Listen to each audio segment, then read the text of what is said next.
Hey, everybody. Hello, hello. Hello. Hey, Lisa. Hey, Natasha. Hey there. Glad Lisa, I made it. That's awesome. me too. Yes. How is the hubby? He is good. No pneumonia, which is Awesome. Yay. usually the issue that he is susceptible to. So that's what Mm-hmm. happened this morning. He woke up, he was worse. He had a head cold that went to a chest cold, Mm-hmm. and usually it goes there to die, so to speak, and then becomes Mm-hmm. an issue. But thankfully, he's good. So they just gave him some breathing treatments and all that stuff, and he is good. So thank you. And you must have had the wherewithal to know that we were going to need an extra half hour today. Yes.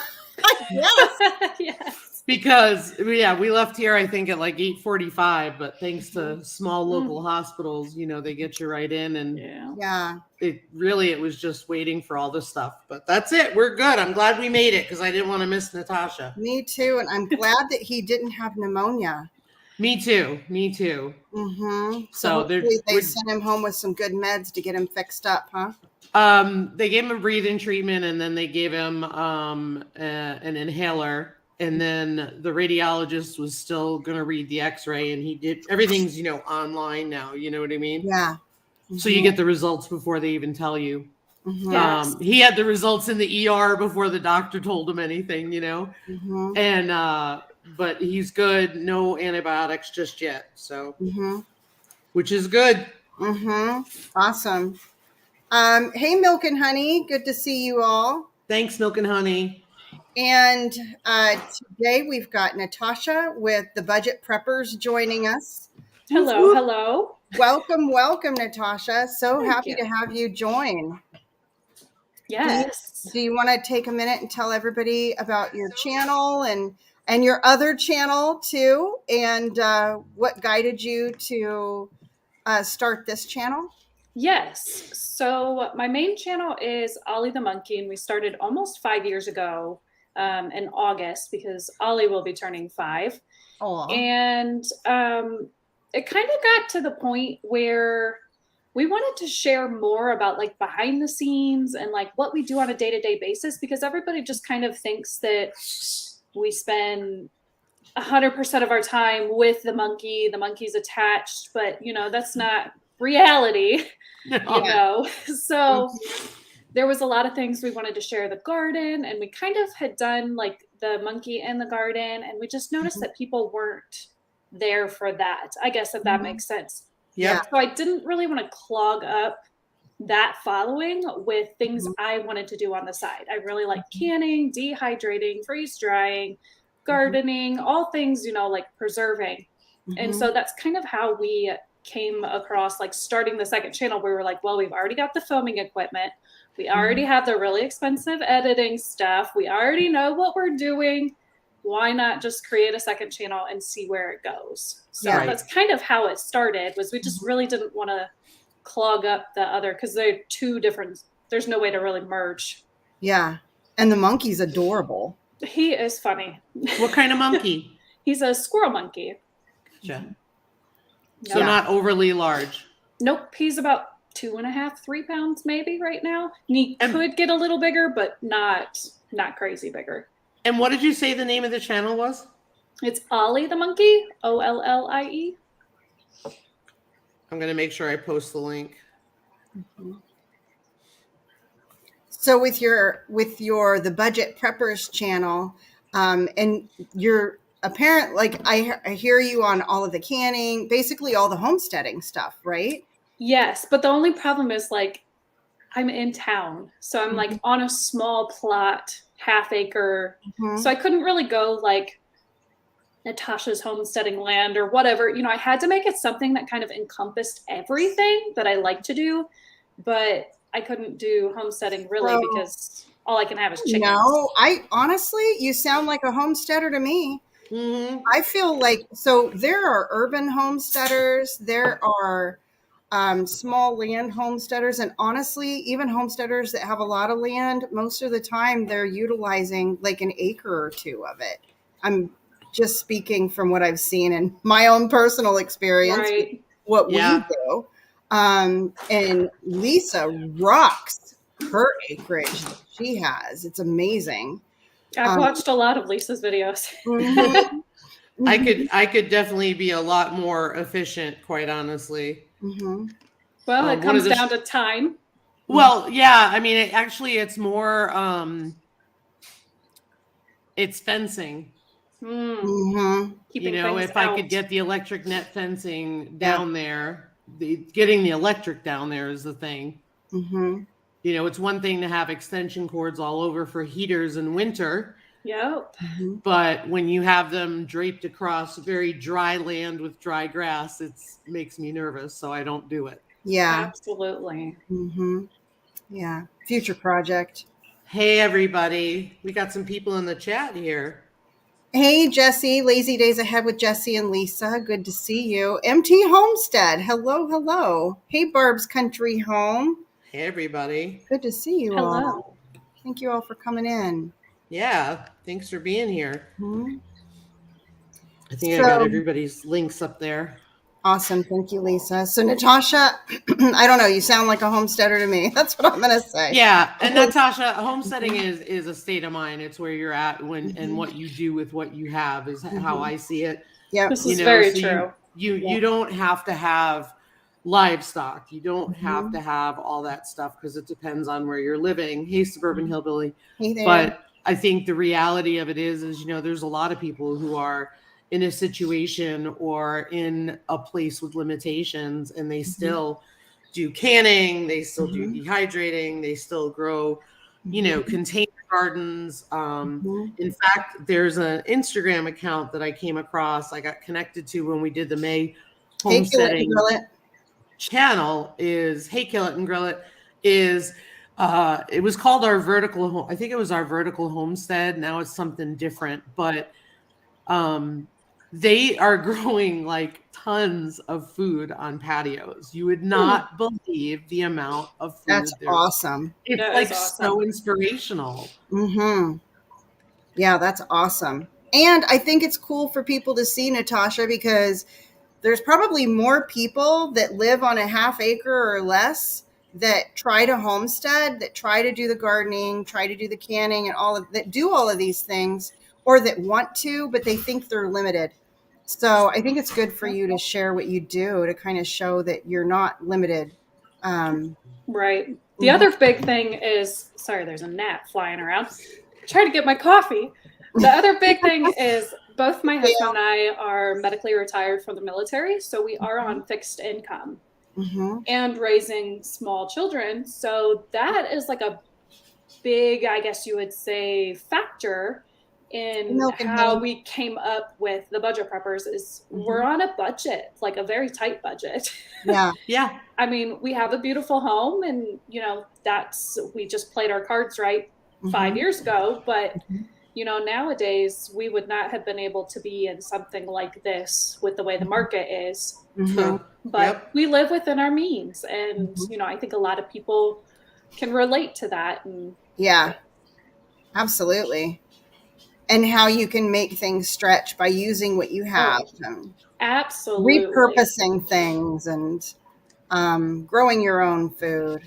Plus, it tastes better, right? Oh, I know. It definitely does. What is your Southern living? What's your favorite thing to grow in the garden? Ooh. It's my favorite and my least favorite. Tomatoes. They're not my favorite to upkeep, but they are my favorite because they have so many different things you can do with them. So ketchup, barbecue sauce, tomato powder, just stewed tomatoes, canned tomatoes. The variety of it just makes it nice. Hey, Mickelson Family Homestead. Do you want to share with us what some of your goals are for this year? Yes. So I actually have some of them wrote down. So I have in like 3 separate things because I've obviously got 2 different channels that have 2 different avenues. And because we are medically retired and we're home all the time, there's also just like life goals as well. So for this channel, for the Budget Preppers, my main goal is to really focus on how people can create long-term food storage on a budget. That's something that with food shortages, I think a lot of people get to where they see a recipe and they go, oh, well, I don't have eggs. Well, if you can substitute something else in that you do have, I think that there's some benefits to that. And I think more people are getting into that now since COVID and the shortages and everything else like that. I think more people are researching, how we can, when egg prices were absolutely ridiculous, people were trying to research what else can I do instead of using eggs all the time. Yeah. So I really want to focus on that and, create the blog up on that side of it too, because I do have a blog that goes along with it. Yeah, I do substitutions all the time because I'm in a rural town and not everything is available rurally. So, and not only that, it's expensive. So, the other day I made a cake from scratch and it required shortening. I don't have shortening anymore because I don't bake a lot, that kind of stuff. And, you could use butter or bacon grease. I ended up using butter, but I Google that stuff all the time. I tried to grill eggs. It didn't work. You need to have some birds to grow some eggs. 65 tomato plants. Holy smokes, Suburban Hill. That is think awesome. I'm at like 120. Like I did a ton of tomatoes this year. Holy cow. 120? Yeah. How many are you at, Lisa? What? How many tomato plants are you at? Because you've got quite a few too, right? I think I've got, I don't know, 30. I think I'm right behind you. I think I got about 20 out there in different places. We'll see where they live and where they die. Yes.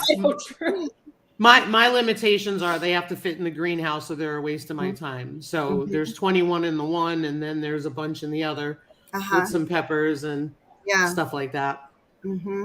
We use a lot of tomato products. Yes, we do too. And it's kind of funny. I kind of went overboard this year with the tomatoes because I recently was looking at ketchup and how it says it's got tomato puree and then 1,000 other chemicals and everything else in it. And I was just like, you can make ketchup with none of this stuff in it. And it was just mind-blowing to me, and I was like, we are planting a ton of tomatoes this year, and my husband was like, okay, go for it. So awesome.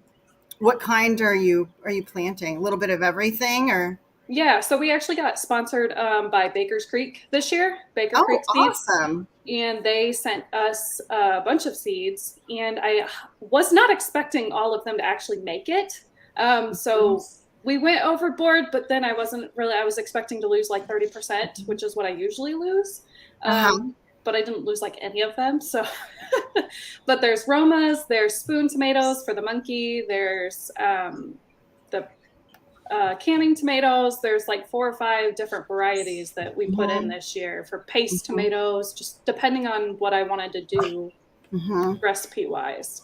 Yeah, that's awesome. I'm planting a lot of different ones. I didn't plant any Romas, and now I'm thinking, shoot, I should have, because I was watching a video and somebody was talking about how they prefer Roma tomatoes, sauces and things. So we'll see how I do, but I've got some Better Boys, some big. I got Better Boys, beef steaks, big beefs, rainbow tomatoes, and big. Are they called gold medal tomatoes? Isis tomatoes, and I've got 5 little cherry tomato plants. Plant your Romas now. Yeah. Really? You're in warmer zone. What you don't use all your seeds, but just get them started today and see what happens. You never know. That's a good idea. And I have the tomato plants that we have. Oh, and I've got indigo apples. I called them indie apples because I abbreviated on the little tag when I put them in the ground.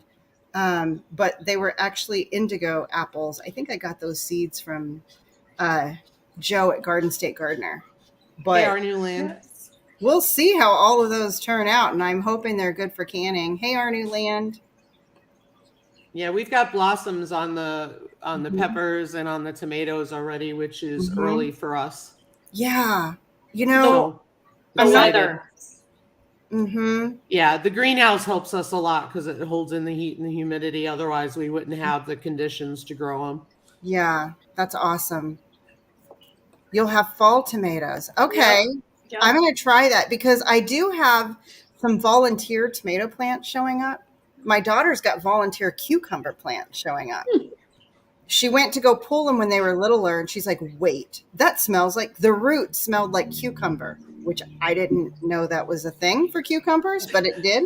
So I said, let them grow. We'll see what happens. But so we've got volunteer tomatoes, cucumbers down the hill, and then up here in our big garden bed, we've got a lot of volunteer tomatoes. What if they're Romas?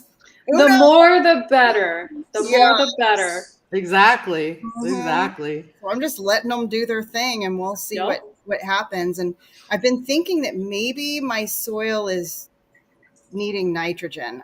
I'm kind of, so I've got plants in the garden. And I know I keep saying I'm going to do an update video, and I'm sorry, everybody, I haven't done that update video.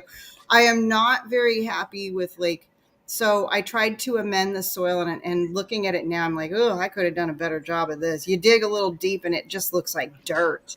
So I'm not seeing a lot of greens, but I am seeing blossoms on everything. So I'm betting I'm short of nitrogen. But yeah, wishing I could have done more with that. Did you, for your garden beds, Natasha, let me ask you a question before I ask you that. So when did you guys start your journey on your homesteading journey? I know you haven't called it that, but you should, in all fairness. Yeah, that's a great question. Yeah, when did you guys start that journey? Because that leads me to garden bed questions and stuff. Yes. So this journey for me actually started when I was a lot younger. I grew up in Ohio, and my parents always had a garden, but it seemed like halfway through the season, they would stop watering it and everything would die. Uh-huh. And I was like, what are you guys doing? What is the point of doing this every year? My mom would do it every single year. Mm-hmm. And so when I was about 13 or 14, I started picking it up once I noticed that they were letting it all die again. Uh-huh. I would start picking it up, and we had some fruit trees on the property, and I was making homemade cherry pies and pear, and my mom did canning, probably not the regulated way. So, I picked up on that a lot, and that was something that I took into just my early 20s. And then I went into the military and got hurt. And so I went the whole natural route.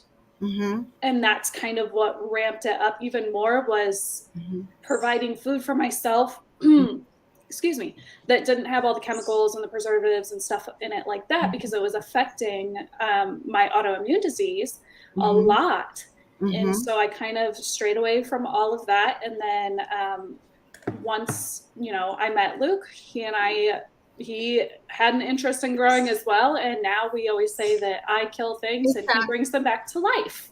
So we have been at this property though for almost 5 years. So when you got Ollie?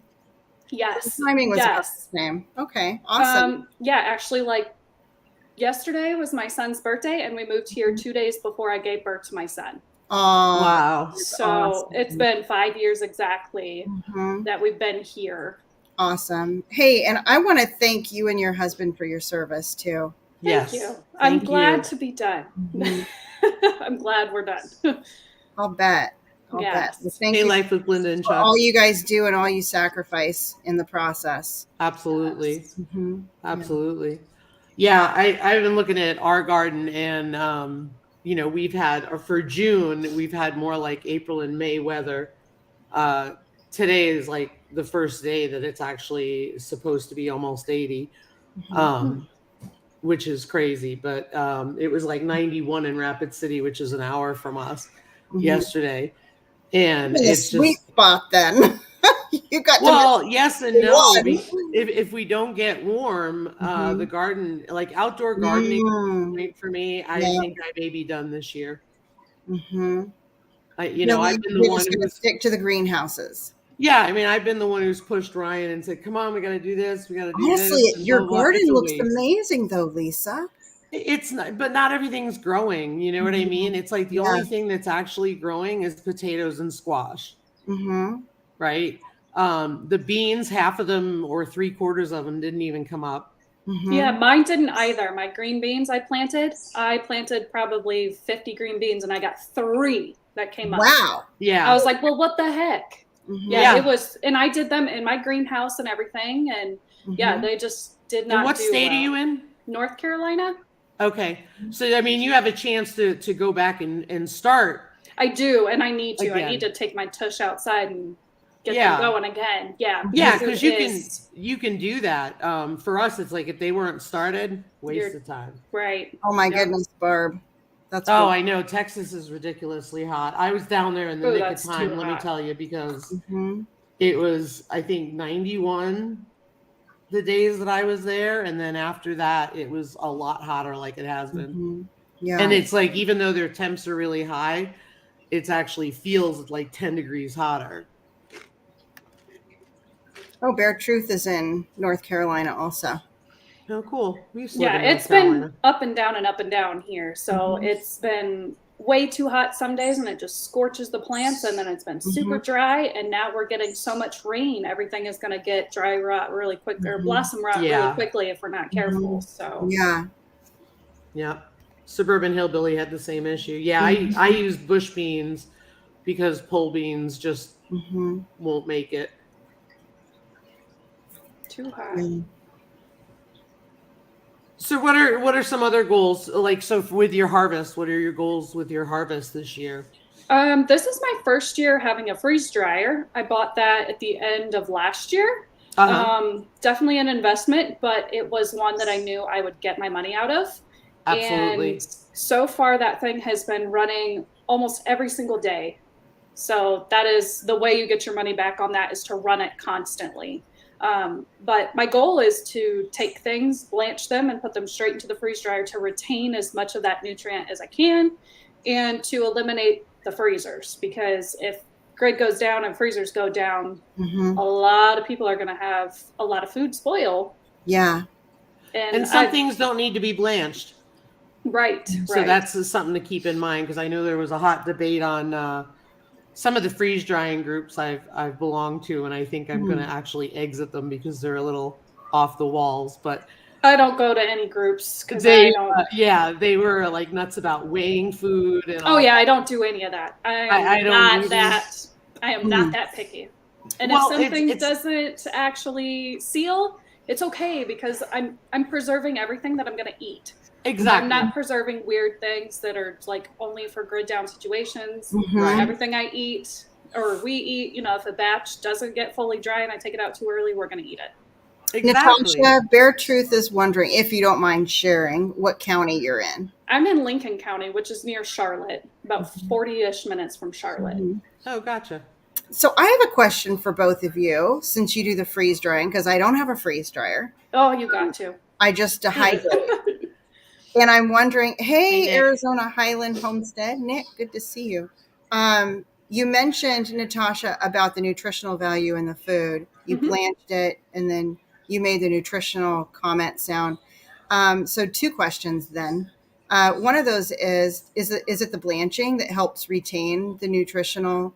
That you just said it one right after the other in my brain? No, so the blanching is really for color. So like you would blanch potatoes so they don't go brown. Yeah, like when you're regular dehydrating them. Correct. And then I'm curious, do you know if there's like a comparison to nutritional value of freeze-dried food versus regular dehydrated food? Absolutely. Absolutely. And same with canning. So when you freeze dry it, you are drying it out with cold. So when you're doing that, it doesn't damage the food. When you're doing dehydrating or canning, you're using heat. And that pulls out the nutrients from the food. So when you are dehydrating, you're not pulling out as much of the moisture as like your freeze dryer does, which is why it doesn't have as long of a shelf life. But when you do a freeze dryer, you retain 99% of the nutritional value as when you put it in the machine. Canning, you can lose up to 50%. And then every year it sits on the shelf, that number goes down and down and down. So a 5-year-old can of green beans has no nutritional value left. Versus the vanilla gorilla. 5 years out of the freeze dryer, it's just like I picked it yesterday. No kidding. I didn't know that about the nutritional content. Yep. Same here, suburban hillbilly. You would, because we are about the same age, and there's only 2 of us, and living rurally, like I preserved my whole potato harvest all different ways, and it's convenient because it's in the pantry and it's good to go, and I don't have to worry about stuff rotting. Oh, I save so much on being able to buy in bulk. My kids leave stuff on their plate, goes in the freeze dryer tray, goes in the freeze dryer. Some other day they're going to want that, so it saves us so much money. Just with how much we waste is ridiculous. Oh yeah. I always forget, and I shouldn't, Gypsy and the vanilla gorilla, Jeff and Tammy. So it's funny to see those 2 names together for me, because my name's Tammy and my brother's Jeff. So I've seen, Jeff and Tammy together a lot my whole life. That's awesome to know about the freeze drying. I did not know that. The other benefit is you can almost do anything in the freeze dryer. Anything other than like honey or super, super sugary things. You can pretty much do anything else. Whereas canning, you're kind of limited. And I love that you can do either raw meats, or you can do cooked meats, or you can do raw eggs or cooked eggs. So there's so much more variety that you can do. You can do herbs, you can do dairy stuff, all the dairy stuff that you're not supposed to can. It just means that the shelf life is not as long. That's all. The more fat it's got in it.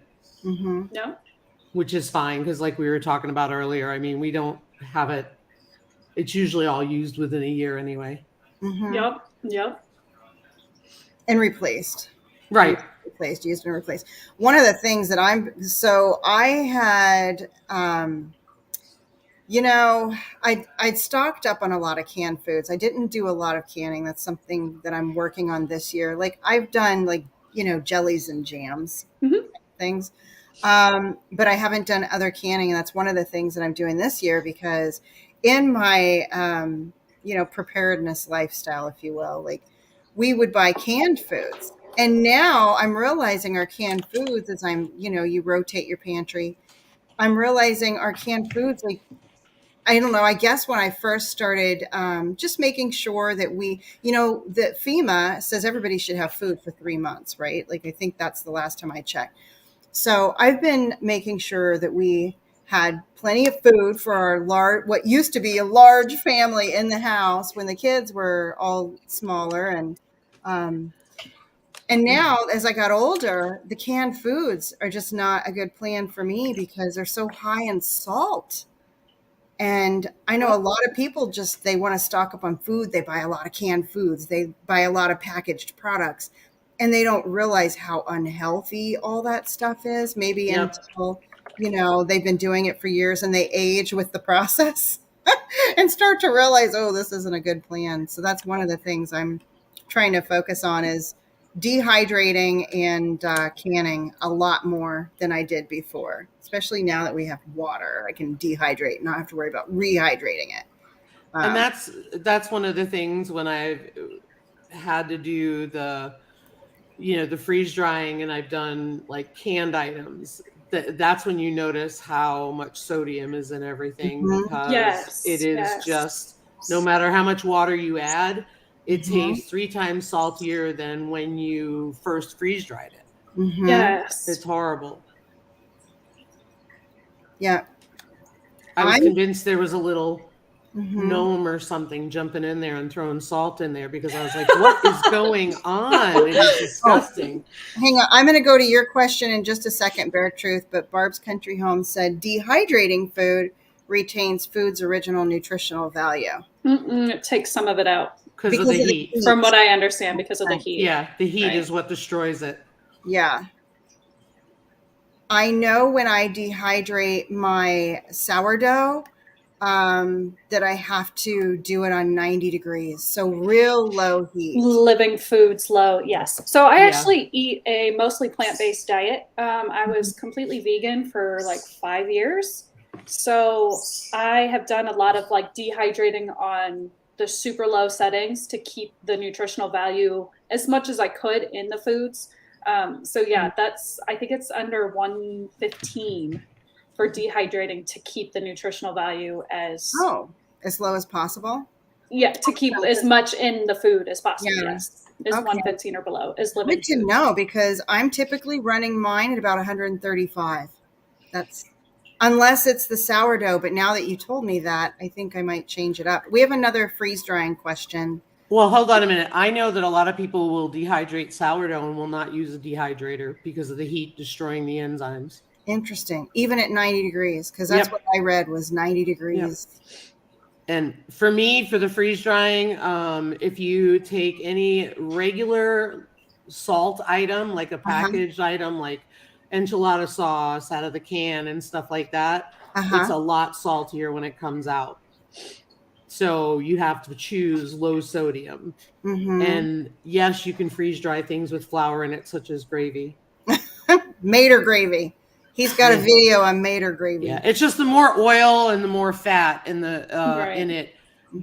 It doesn't have as long a shelf life. And when I say that, it could be 10 years, it could be 15 years, depending on what it is, but it's not the 30 years. Yeah. Which is fine, because I'm not keeping anything for 30 years. Yeah. You know what I mean? I'm going to replace it and eat it by then. I mean, at least not intentionally, right? Right. Natasha, what do you think on that? I don't know, because I've got young kids, so I guess I'm doing a little bit both. To think that my daughter could open a pack of something that I freeze dried today when she's my age right now is just mind blowing. So I'm like 32 and she's 7. So in 30 years, if she opened something, she would be older than what I am now. And that to me has benefit to it, because I don't know where the world's going to go. I really don't. None of us do, for sure.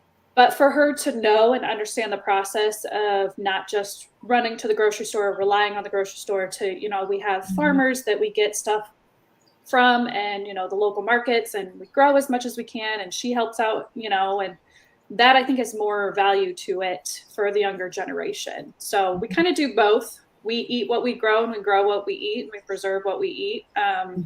But there are definitely some things that, are on the shelf that may not get opened for 10, 15 years easy. And I'm okay with that, because as Gypsy had mentioned, it changes the way you store the foods. You can store it in your garage if you need to, versus canned items, have to be in temperature controlled environments.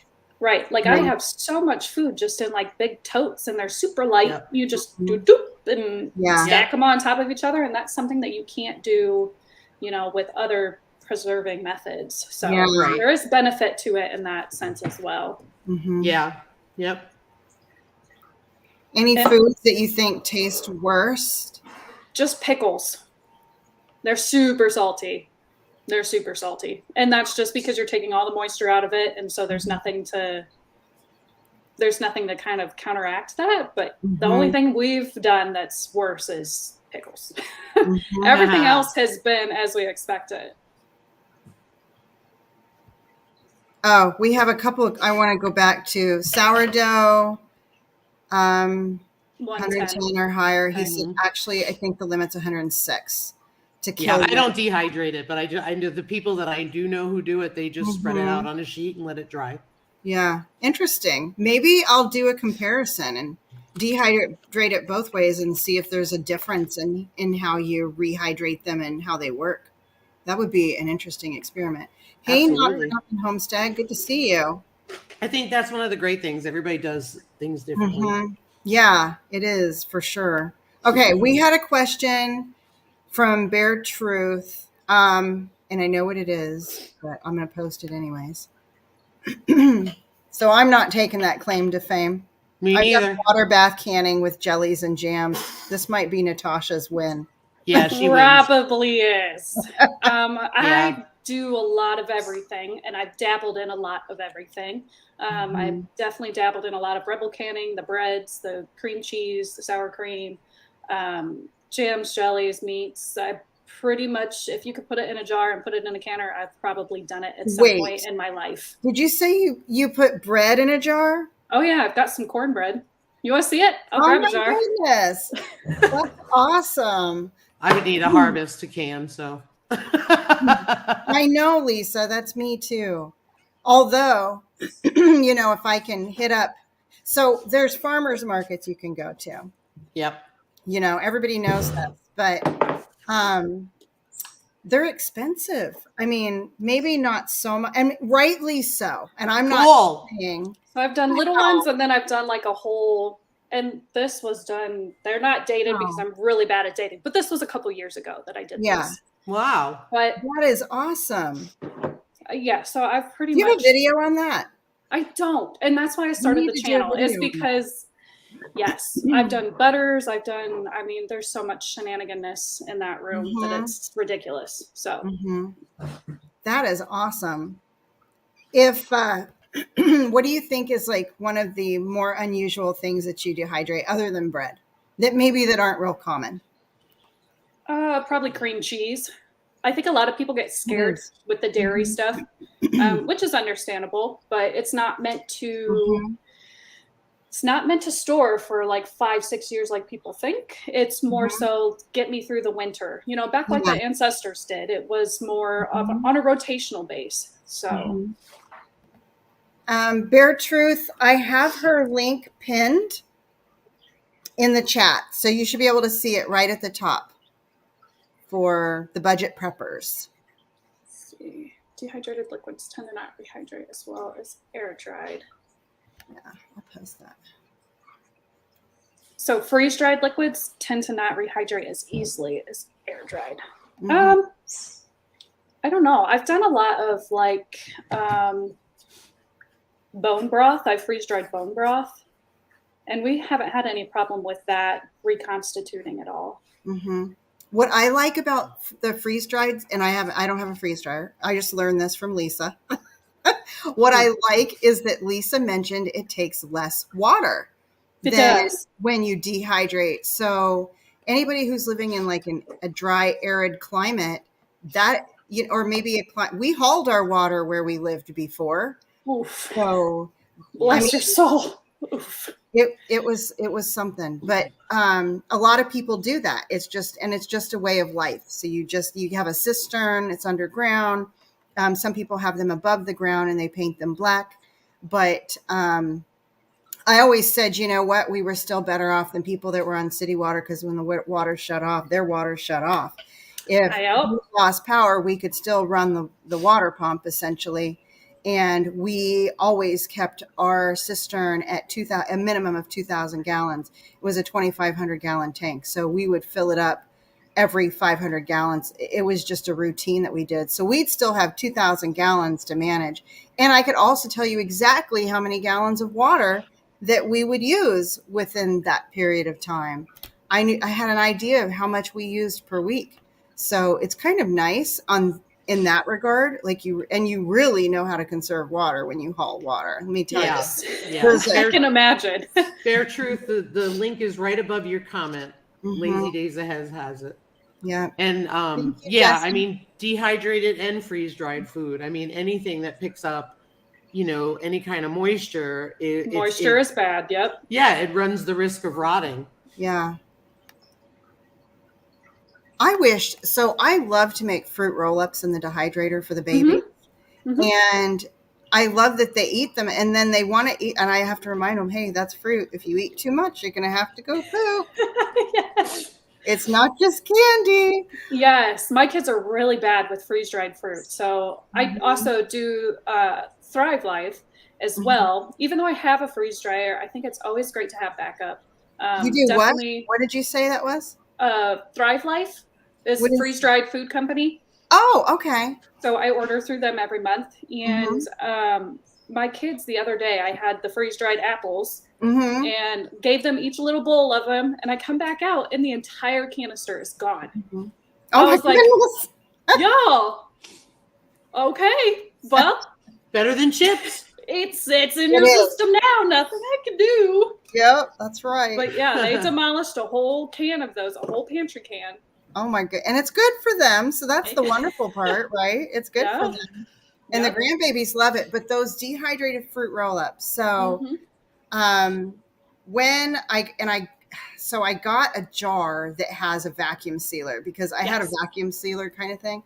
And I'm hoping we'll see how that does with, I mean, not that they last that long. So up to this point, I just make them, but I would like to, we've got some fruit trees out here. So not this year because we had all kinds of flower buds and then a freeze came through. And I told my husband, I don't Oh. care how ridiculous it looks, you're going to hold the ladder or somebody, or I don't know, one of the babies is, because I'm getting out there before it's a freeze next year to cover if it's just a branch or two, because we now aren't going to have any peaches or plums where otherwise we would. It's such a bummer because these trees, two trees are in particular, are pretty good size. I'm going to guess they're about 5 years old. That would be my wild guess. And we would have been loaded with peaches, but no, I paid $7 for a little Ugh.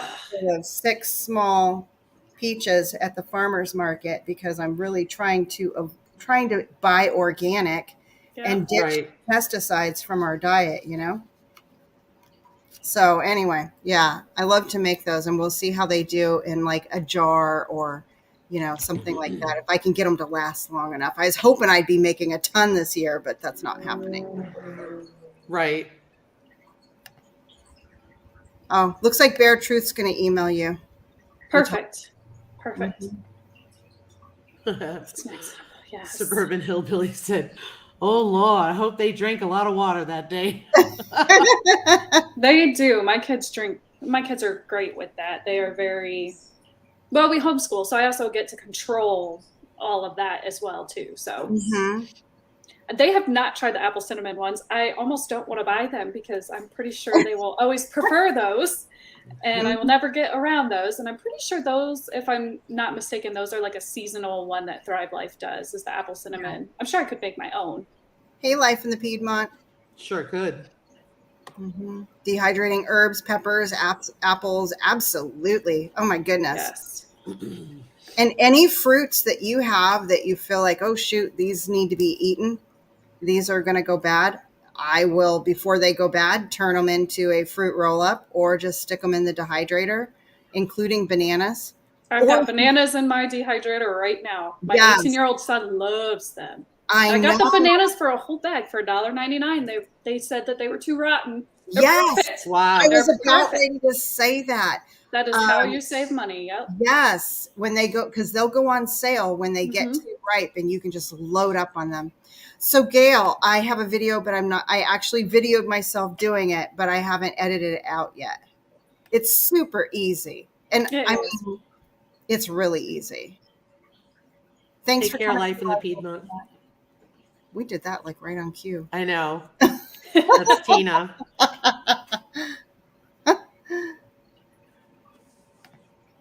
I've been doing this the last few years and having good results. We also prune in spring. When you say doing this, are you talking about covering the trees with sheets? Like even if it's no, go up a few comments. Spraying the fruit trees in the morning with a water mist. Okay. That's a good idea. I had someone tell me that if there's a freeze too, you could go right out the next day, even though it's cold as heck, and spray the trees down and just knock the ice off, and that will help them if that happens again. So maybe next year we'll see what works. Mm-hmm.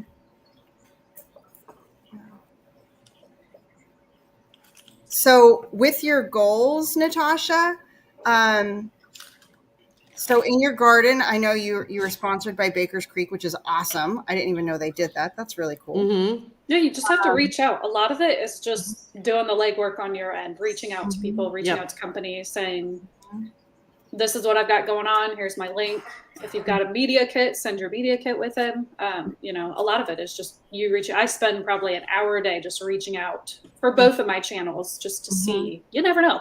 There's actually this box right here is a sponsored box right here too, which is going on the Monkey channel next week. But yeah, just reach out, and then eventually, once you get big enough, people will start reaching out to you. So, Yep. Jesse wants to know about what you use to keep your dehydrated bananas from turning brown. Actually, I don't. I don't even care if they turn brown.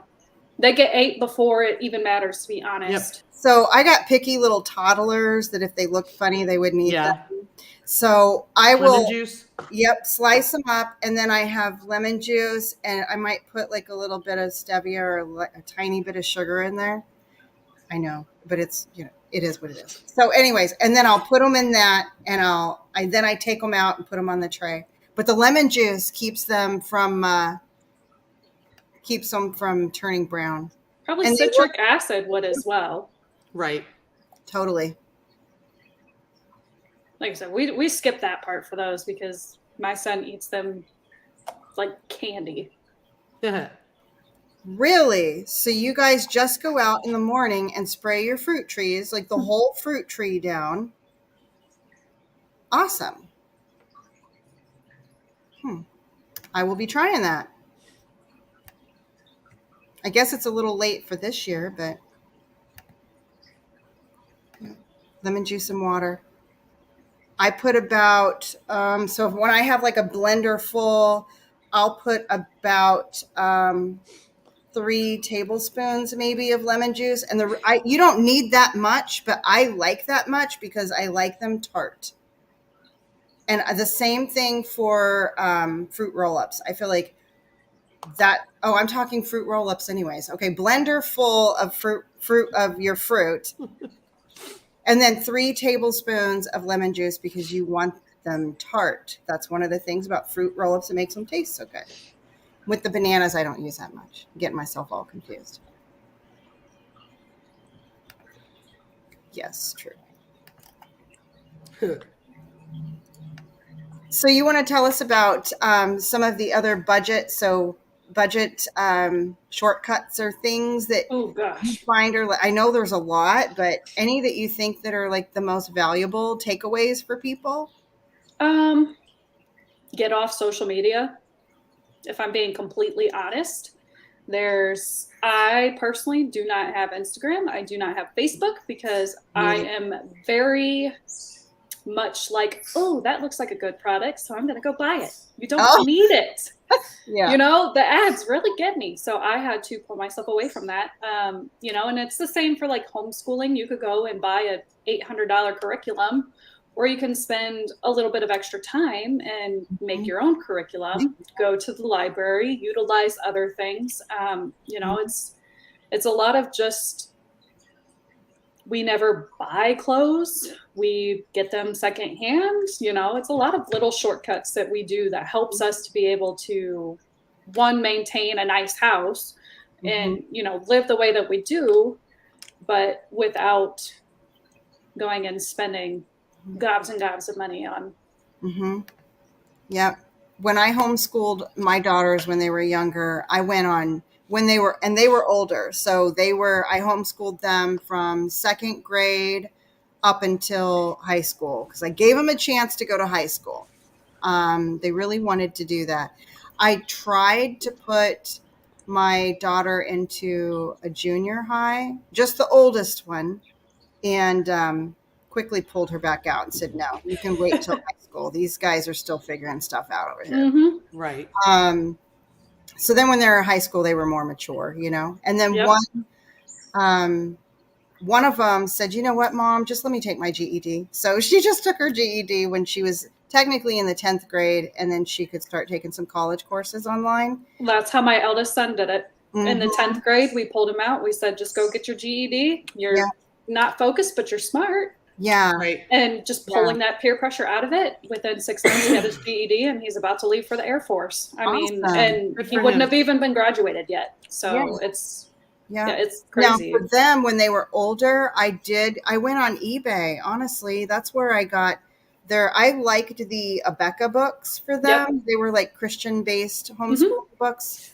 I don't know if they're still around because that's been like They are. Abeka's definitely still around. It's considered one of the harder curriculums. It's definitely still around. Yeah, that's what I homeschooled them with, and I would buy the books secondhand. And there was also where we lived at the time, there was like a homeschoolers. I don't even know how they advertised back then, but anyhow, I heard about it and I went, and there was like a homeschooling book, kind of like a book sale, but it was all geared towards homeschool items for kids. So I could get some books there too. It was really awesome. I think I heard about it like there was flyers in a bookstore or something that I went to. Mm-hmm. But yeah, I like those ideas for homeschooling for sure.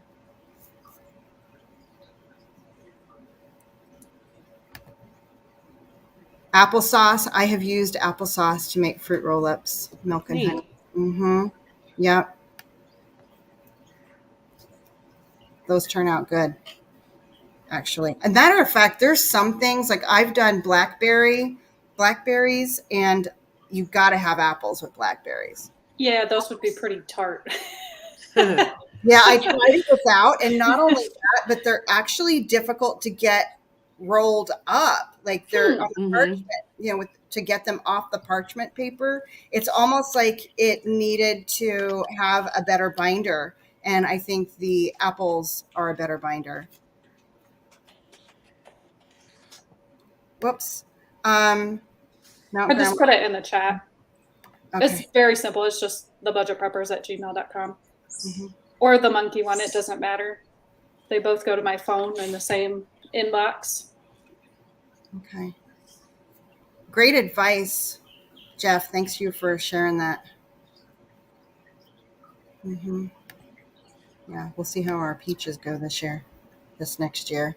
I don't think we're going to, I think it's a done deal. I don't know that I've never had fruit trees before. This is a first year for me. I don't think I'm going to get any more flowers. I do have a couple of peaches that survive, but when I say a couple, I'm talking less than 5. Oh. And to be like completely clear, I'm talking 2 that I see, and I'm hoping there's 3 more hiding. Yeah. So Yeah, that's the problem here with fruit trees. Mm-hmm. Yeah. I just don't have enough land, or we would have a ton of fruit trees if we could. Yeah. I don't know. On a half an acre, I'm betting you could stick one out there. In town? Mm-mm. No, well, no, because my husband just tilled up half of my backyard to make it into a garden. Hey, you could get them in. Okay, so dwarf varieties. Yeah, dwarf varieties would work. Yes. But I also have managed to kill a lemon and a lime tree recently. So you're not killing. I don't think that's you. I think that requires a perfect climate. Yeah, I say keep trying. I've thought about those dwarf trees because I would love to have a lemon tree. Yes, me too. Mm-hmm. Well, I had one. Mm-hmm. Yeah, because I love lemons and limes. So I've been thinking about those little dwarf ones. They've got them now where they're all grafted. Trees. Where they've got the lemon, the lime, and the tangerines or the oranges that would be amazing. All together in one tree. What? Do they really? Yep. Yeah, they're just grafted together. All right, I'm writing that down. I want that tree. And hopefully I can keep it alive. Don't email me to keep it alive because I will not be. My husband's the green thumb on those ones. Anything else you want to share about your channel, or does anybody have any questions for Natasha? We've got, we're almost at our hour mark. It's a citrus fruit salad tree. Citrus fruit salad tree? Yeah, I can't get it to go, but. Doesn't that sound amazing? Just the name of it. I want one of those. Yes. We used to have some amazing fruit trees when we lived in the valley in Arizona. Well, we had the amazing orange tree, and I don't know that our grapefruit tree was amazing, but it was all right. But our neighbor, and we would always swap fruit, and he needed help because they were up there in years, and he needed help picking his fruit. So we would go help him, and they had everything. They had fig trees and, those weird little things that are about this big and they're not, and you just eat them skin and all. Can't think of what those are. Hey, G Mama. But anyways, they had all kinds of stuff. Hey, G Mama Grows. Oh, you had one. Did it live? I'm going to say no. Oh, and a papaya tree. I love dehydrated papaya, and it's hard to find without a ton of sugar on it. What is the worst thing Natasha has ever freeze dried, and what would you never freeze dry again? The worst thing was my husband wanted me to do flaming hot Cheetos. They taste just like regular Cheetos out the bag, so we wasted electricity to freeze dry them. They tasted the exact same, but we actually grounded them up and breaded some chicken with them just to get them out of the house. But yeah, freeze dried Cheetos, they taste the same. I bet they do. Nope. So Ginger and Barb have been dehydrating a lot of herbs. Dill ground cherries. I try again plants. Yeah. Oh, I'm doing loofah this year. This is the first time I've done loofah. I got a bunch of seeds from a friend. Ditched the sponges and have been using the loofahs, so I need to replenish that. Yeah. Hopefully they make it. It's my last year growing loofah. They're dead. Oh no. Dang it. Last year they were really small and they didn't hit maturity before the frost. So this year I started them in February and they're all dead. Oh, okay. Good to know. I will watch for that. Freeze-dried ice cream. Oh, I've thought about doing like little ice cream sandwiches, but that's just not something. I'm allergic to dairy, so I don't eat any dairy, but the kids would probably like it, but I don't know. I'm like you. I do food. Yeah. I don't waste my time with candy. I'm really not worried about what I'm not. First of all, I'm not a big candy fan to begin with, but the last thing I want to do is clean that mess up in my freeze dryer too. And that's why I don't do honey. I've seen a lot of videos of honey just like exploding all over, and I was like, I don't want that headache, so I'm not going to do that. And honey lasts or maybe not forever, but a very long time anyways. So I don't know what the plus would be there. And somebody was showing in one of those groups where the shelves were stuck together, and I was like, what a disgusting mess. That's the last thing I would want to do. Yeah. They couldn't get them apart. We've done candy. We did one batch of candy at the very beginning of I think it's like the very first video I posted on the channel, or very first short, but they got really big. Like the gummy bears, they got like this big. Yeah. But like you said, we just don't eat a lot of candy, so we never did it again. And it's just not something that we're going to put up for 25 years, so there's no point in doing it. I didn't know that about the papaya powder. That was good to know. Thanks for sharing.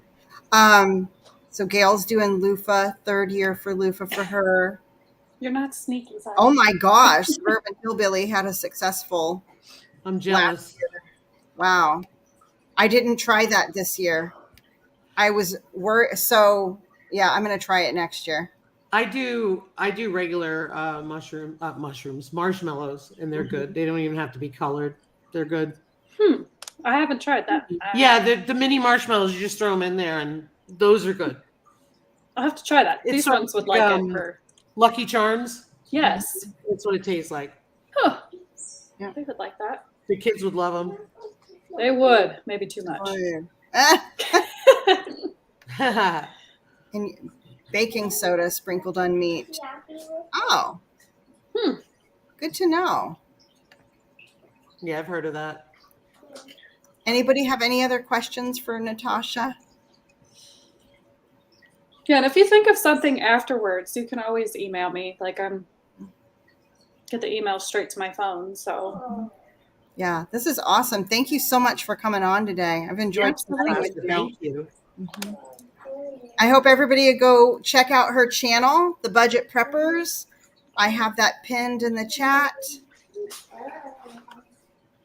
And thank you everyone for coming. Lisa, anything going on your channel that you want to share with everybody?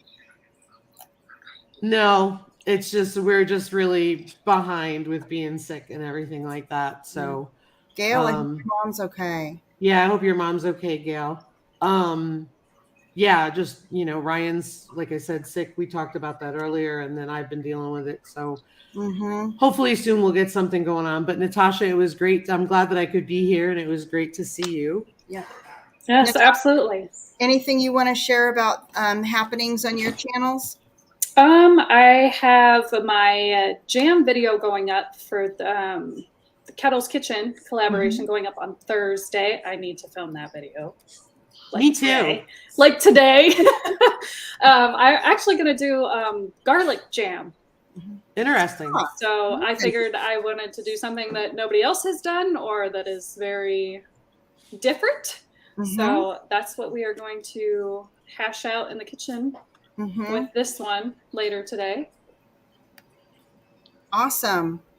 All right, I have to share. So I think it was Bare Truth pineapple. So everybody, 3 things for tenderizing your meat. You've got pineapple juice, papaya powder, and baking soda. Good to know. I like to have little notes like this in a organized location. I know it might sound silly, but you never know when you might need this info. You never know. Never know. Never know. Another reason to grow papaya too, if you can. All right. Thank you, everyone. We will see you next week. I appreciate you all coming, and I hope you all have a great rest of your week. Back to the normal time next week. Oh, Milk and Honey, I have the same one you do, Milk and Honey. Well, except mine came from, a different, a Cabela Tractor Supply kind of place, but that's not what it's called. But Excalibur or Caliber or something. I have an Excalibur. That's what I use. I actually got it at Goodwill for $25. I got one of a steal. Nice. Yes, I know. My friend was like, "Hey, didn't you need one?" And I was like, "Yes." And she was like, "It's here for $25." I was like, "I'm coming now." I never go to Goodwill. That's awesome. Yep. It was awesome. And mine does me well. I really love the drawers versus the round ones. I think they're just so much easier to use. Yep, Jeff, we've been in a drought since 2019 here. Still going strong. Yeah. All right, everybody. Thanks, Natasha. You got one shout out here too. I'll share. Thanks, Ginger. That was my cool. daughter loved doing that. Yeah, it was a depression cake, so no eggs, no milk, and no butter, in it. Yep. Yep. That was the cool. kids loved it. I even bought some frosting to put on top just in case it was like super dry, and then like off camera my kids needed the frosting, but no. Yeah. They ate it without the frosting. I was super impressed. I was like, all right, cool. Oh, that's kind of cool. Dehydrating in your air filter. Nice. All right, guys. Thank you, everybody, for coming. I hope you guys have a great rest of your week, and we'll see you next week. Take care, everyone. Bye.